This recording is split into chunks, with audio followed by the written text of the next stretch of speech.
Hello viewers, thank you so much for joining us this Thursday on Led by Passion Business Conversations Online.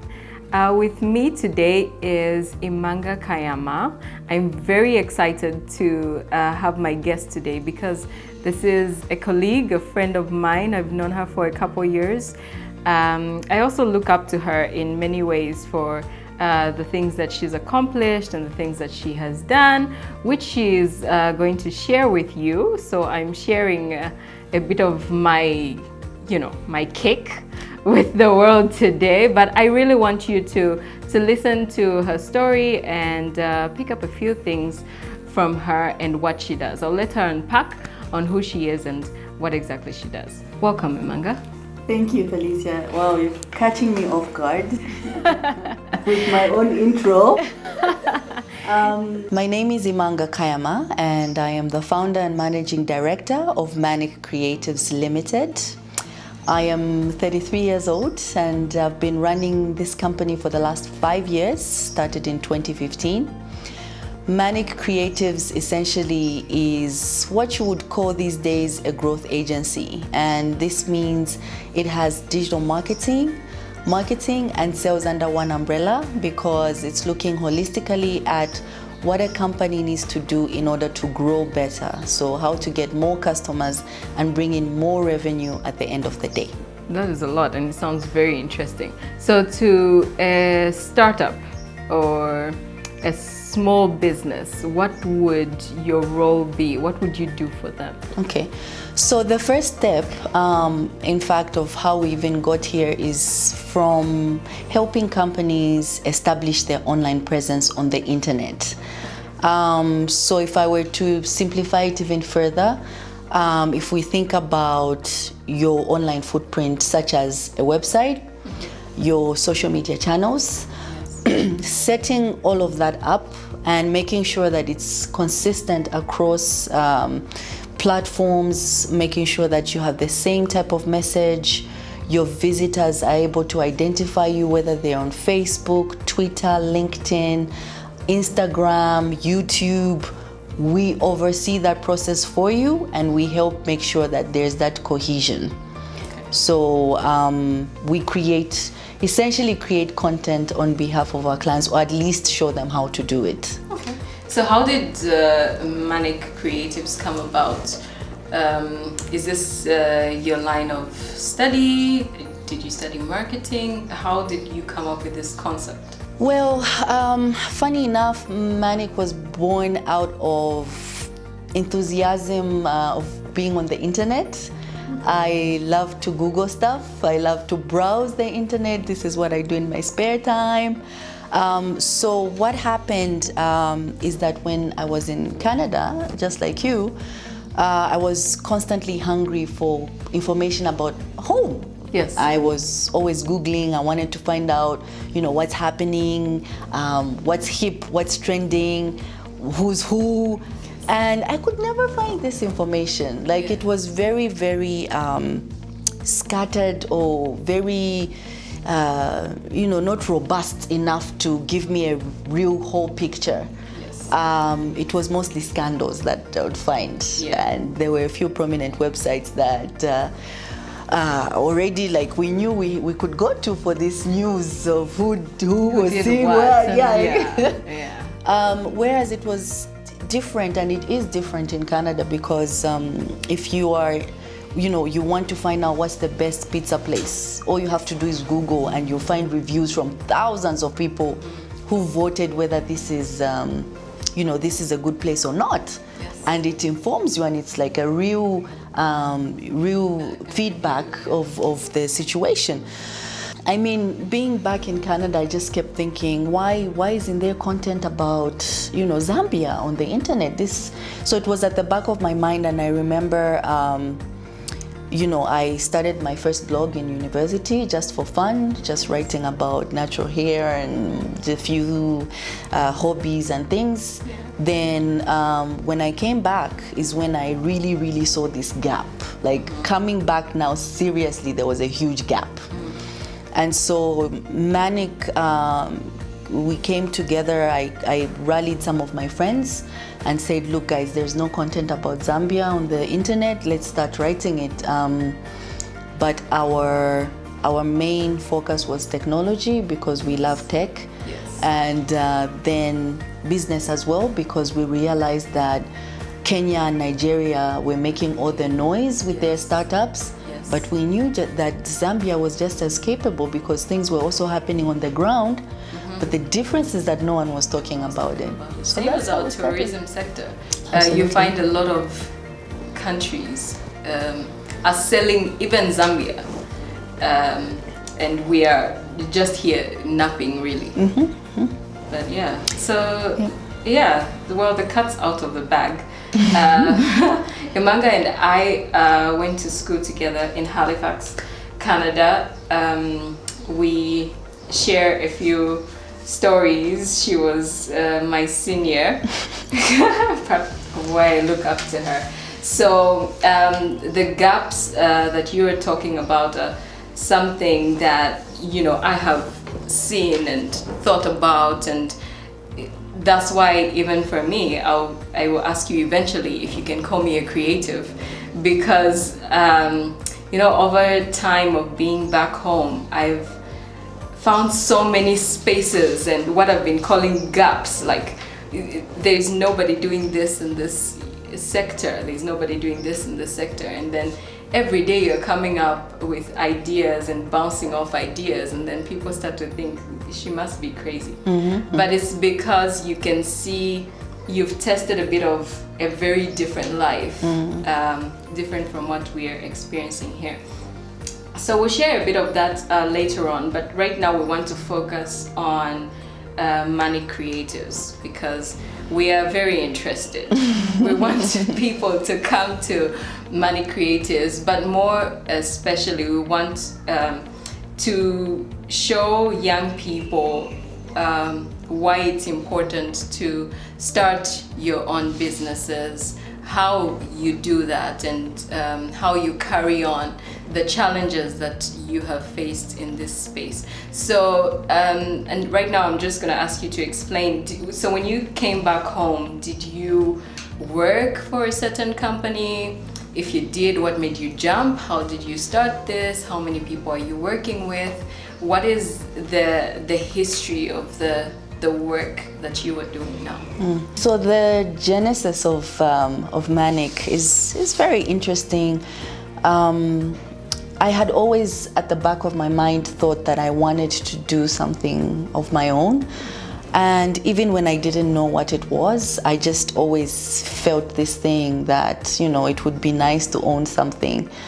So I've worked in a number of roles, from customer service when I was still a student, fundraising for alumni, sales. I mean, this is how we make our living. And it's so funny because I remember when we were in Halifax, and the common jobs there for people to get were like cleaning, call center, or what they call like hospices. Yes. But mine, for some reason, I was always drawn to like call center type of jobs because I enjoy talking to people, and it was just always so interesting. I got to learn so much about the environment I was in. Little did I know that it would have a huge impact on what I'm doing right now. And then in terms of what I studied at school, so I did political science, and even within that degree, so the Bachelor of Arts, my bias, my major was political science, but then I also had a particular bias towards always picking more political science courses, even for electives. I just continued taking political science courses. I loved writing, I loved the arguments, like the assessment, the analytics of it. And in political science there was like a stats module. And at first I was like, why is this mandatory? But then it was, all of that is helping me now because we're dealing with a lot of data in digital marketing, understanding the insights, the analytics, what do the numbers mean? So that's all coming into play. And you would be amazed at how sometimes we don't think about the usefulness of academics until we start to practice it in day to day. Yes. And we can differentiate between the skill that we have versus someone who didn't do that course. Yes. So when I came back, yes, I did work. Okay. I mean, first of all, it wasn't easy. Like, everyone was just like, why have you come back? You know, what's wrong with you? Yes. How can you leave Canada? And yeah, the first year of being back was very, very difficult because, you know, people are saying, go back, go back. Yes. And it was very, very difficult. I won't lie to you when they talk about mental health. Right? That was challenged. Tell me about it. You're singing to the choir. It was challenged, and yeah, so but what I did then is I started to look for a job. And I said, okay, well, let me try, and you know, because I have a daughter, I had to think about her livelihood. I couldn't be selfish. Yes. So I did look for a job, and I even worked as a political analyst for a non-profit, and we were doing amazing things. I got an introduction to that world, the non-governmental organizational world. Yes. But then, you know, I then stumbled upon this opportunity to be a tech blogger. So I jumped ship. Can you imagine? Sometimes I even laugh about it. I was like, I left being a political analyst to be a tech blogger. Yes. But because that's what I was passionate about, and in my spare time, I would get friends and relatives asking me, what phone should I buy? What specs should I look for in this laptop? So advise me like and this free and that. Advice, and it was free, you know. So I was just like, why not write about this? I have so many people asking me, so why not write about it? And the job for this blog I was writing for, because they had no writers. So it was literally from startup from the ground up. I was the first writer, and I had to come up with the content, like, okay, so what is the content? What's the style that we're going to write? Yes. Measuring that and seeing how people responded to that. So I did that for about 6 months, and then I got another opportunity then to get back into the non-governmental world, and I interviewed for that position, and it was a very tough choice. I even went to my boss and said, should I go? Like, what should I do? But yeah, I had an amazing boss. He said, no, just go. You know, when opportunities come, don't shut the door. So that's how I moved on, and I was program manager for like a really, really great organization, working with kids from challenging backgrounds, dealing with books or literacy. Amazing. I loved it. I love books. I read a lot in my spare time. So this was like heaven. I would go in the library and sit like as if I was the kid. I was the beneficiary at the same time. So, but I loved seeing books from my childhood in these places. But again, something wasn't sitting right, even though I was happy. And to this day, I tell people that it was one of the best jobs I ever had. Like I couldn't complain, except, you know, a few things that, because I don't think this was my calling, I wasn't really settled, and I wasn't finding that fulfillment. Yeah. So I had to leave, but this time I had to figure out what I wanted to do, because I said, no, next? I'm not just leaving to go and get another job. I don't want to be that type of person. Yes. Because what's common as well among our demographic is that you start to jump job to job. Yes, yes. So I said, I don't want to do this. I don't want to go and jump from job to job. I need to really make up my mind, and whatever I go into is what I would do. Like, is what I will stick to and commit to. Yes. So yeah, that's how I quit, and then registered manic. No clue, no capital. So you were thinking about this already? I had been thinking about it, Yes. because I mean, look, I was unhappy in a nice job, and I figured something must be wrong. Yes. Must be more. You start to blame the environment you are in when you don't belong there. So I can't blame anybody, you know, for the reasons why I left. Yes. But I think it's just that I was in the wrong place at that time. So yeah, that's why I left. So I had been thinking about it, what will I do? And yeah, so fortunately, you know, I had a group of very supportive friends who sat down with me and we would brainstorm. And then they validated the idea that it could work. So I quit, started Manic, spent all my savings, depleted all my savings. Because that matters. What kind of numbers are we talking about? You know what? Something that I wish someone had told me before I quit my job and jumped into business was that I should have saved for a full year. Full year as if you're on a salary. Save yourself that amount of money plus extra wiggle room for emergencies. That's a point. But I think I had saved for like 3 months. Well, I'm sure you did okay. Here we are. Lessons learned. Yes. Yeah, it's harsh lessons learned. Yes. So just a little bit on time and how you managed to do the many things that you were doing. Any short word or message on that for somebody who wants to start, you know, jump and start their own business? Do something, I think, that doesn't feel like work. Do something that you're passionate about, that you love, because you will always find the time to do it. You will wake up in the middle of the night to do it. You will work in the car. You will work wherever you are. At a party. Exactly. I once sent an assignment while partying. Well, it's not work, but you know, it's that sort of thing where I'm really committed to what I'm doing and really what I want to do. And I found myself in a space where I wasn't really partying. I think I was, at that time, I was preparing for marriage and, you know, all these events that were happening. And that day, I remembered, I've done this assignment, but I have not sent it in. I was literally there with my phone checking, and I sent it, and I even partied more after that. Because you were free. Yes, I'm now free. I'm not thinking about this anymore.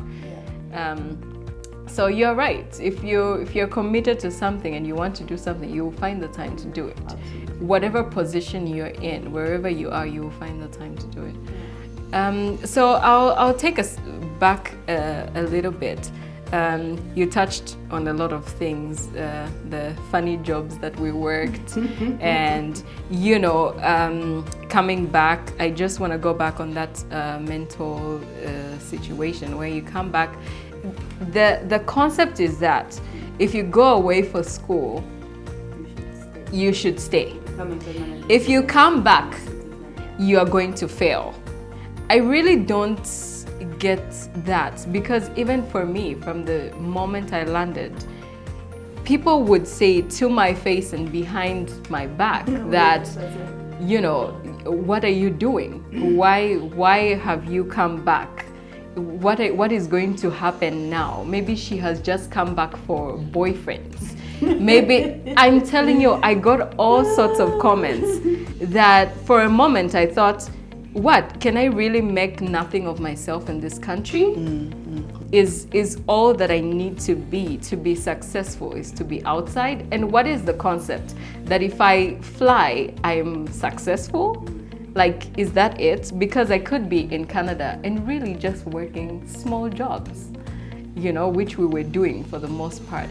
So let's just touch on that a little bit, because I know our school environment in this country is not at its best. So many young people feel like out of grade school, they're in a hurry to get out to do school abroad, which is a great thing. I'm not gonna sit here and discredit that. I really appreciate the exposure that I got. It has given me opportunity and platforms that I would have never gotten if I didn't take that opportunity. And some of the things that I do are really out of that experience that I got on that journey. But what would you say to a young person who is just, excited about going out, and they need to do school and they need to get out of this country? What is your message to that young person? Can you today sit down with a young person and say, look, you can make it in this country. There's room for you to do explosives in this country. Would you say that to them? Yes, so I think that I would start by saying, there are two types of people. I think from what I saw when I was doing A-levels before I left, which is also a funny story, because I was doing A-levels so I could get accepted into UNZA. That was my primary objective, because I went to a technical school, so I had sciences on my transcript, grade 12 certificate, and I was told that, for you to get into UNZA, you need to apply to the School of Natural Sciences because you did pure sciences for grade 12. And I was like, no, but now my heart is in humanities, I don't want to do so. And this is, I feel like, the biggest con of all time is our guidance and careers structure is not so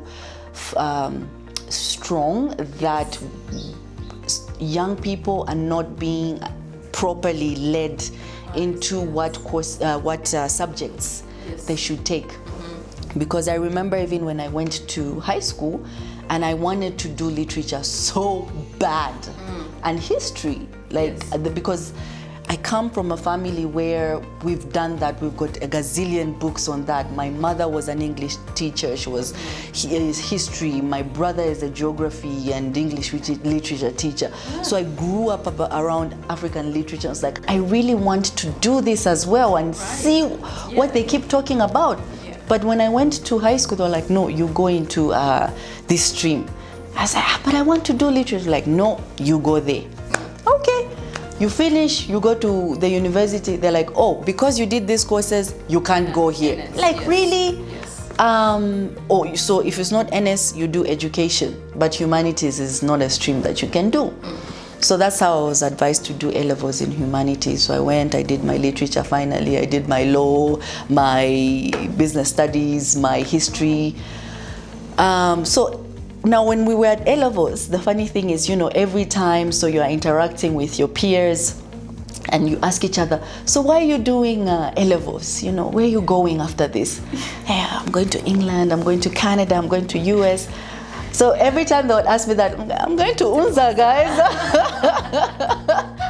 I'm going to UNZA to study law. I just had one simple objective. Yes. That was it. I never even wavered. And it was so funny because every time, UNZA, simple UNZA. Where are you going? UNZA. Yes. And then there was an educational fair one day. And because I guess I was in that environment, we all went. The school was invited, the A-level school that I was doing. We all went there. I wasn't even interested at all. I was just going booth to booth, disinterested. And then we got to this booth where the guy was very enthusiastic.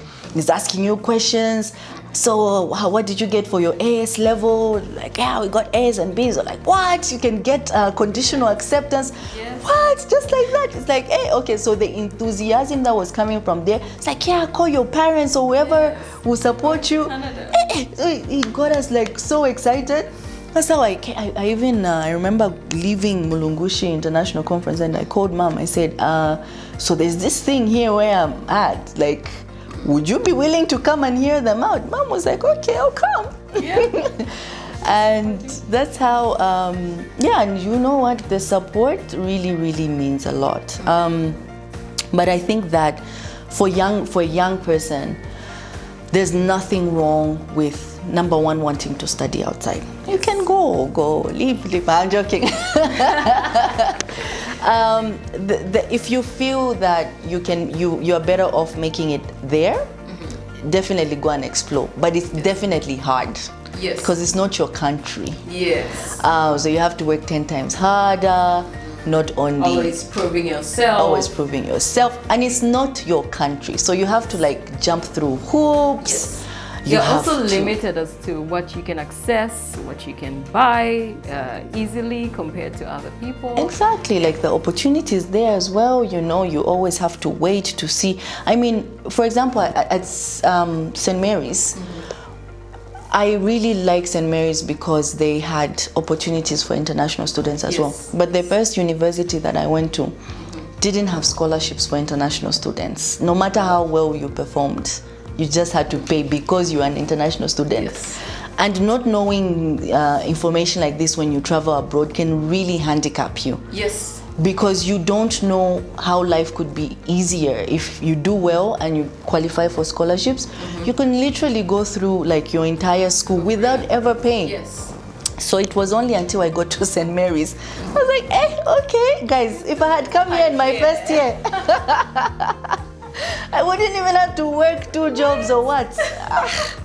So, but the thing is that here, the opportunities are there. You just have to work hard, push. Entrepreneurship is a very new concept. It's only now, you know, in my 5th year of running my business that people, my family are beginning to, okay, so this is really serious.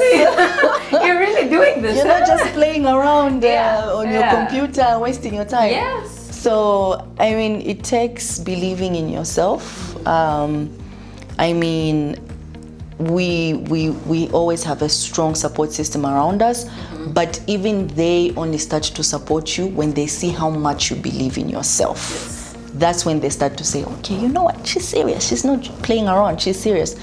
So it's possible, and the opportunities are there, and people are willing to help. It's just that people don't ask for help. I've been so fortunate because I've literally approach people and ask them for help, for advice. How do I do this? How do I do this? Am I doing this right? Where did I go wrong? I think I made a mistake. And they tell me, they criticize me all the time. A lot of the time, some of them even make it seem like I don't know what I'm doing. And I listen. I just want to hear from their point of view what they feel I'm doing wrong so that I can fix it.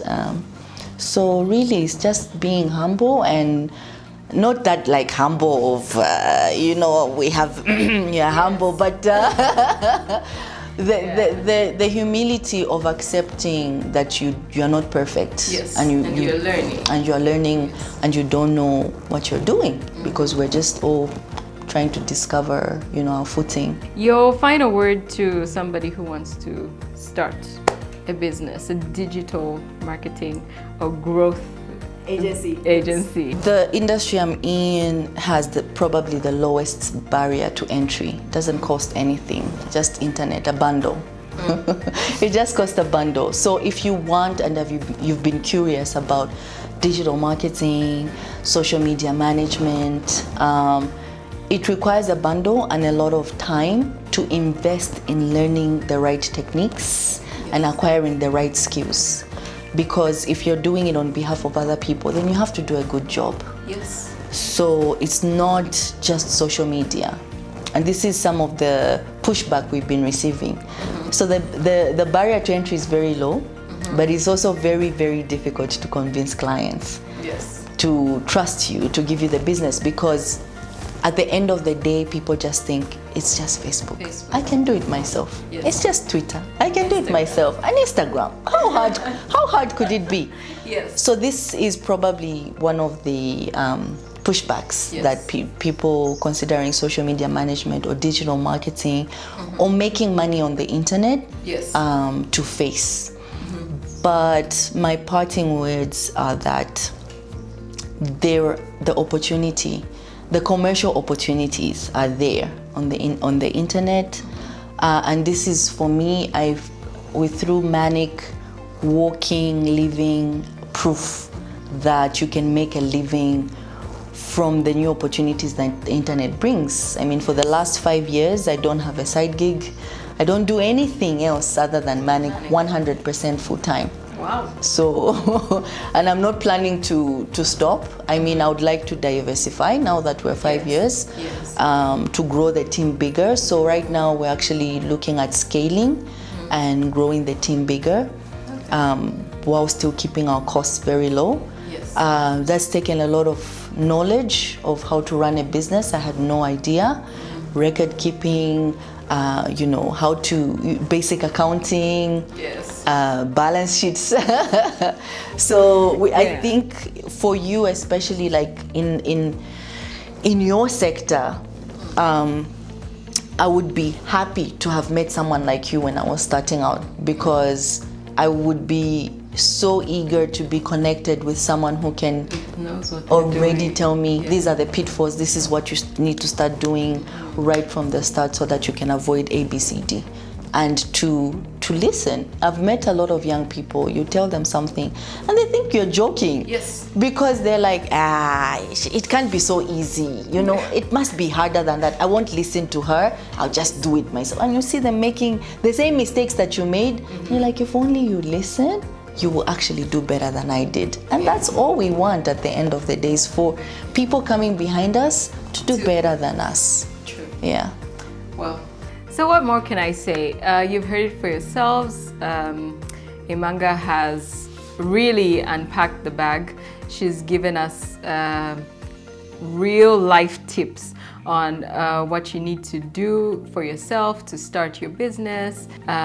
We could share more and more stories on that, but the idea is to get young people to be interested in developing themselves in their country and to see the opportunity that Zambia has for you. I also like this particular episode because it kind of drives us away from the usual everyday business that we do. Digital marketing, as she mentioned, is something that is not in everyday conversation. But there are so many young people that are always on their phones and glued to their phones and, digging up Instagram. Half the time I don't know what to do with my phone. But there are so many young people that will show you numerous tricks about what you can do with your phone and with their laptops. So get interested, see what you can do, see if that's your passion. Check yourself, is that something that you can do that can make money for you? And go and create jobs for other young people. Go and create employment for yourself.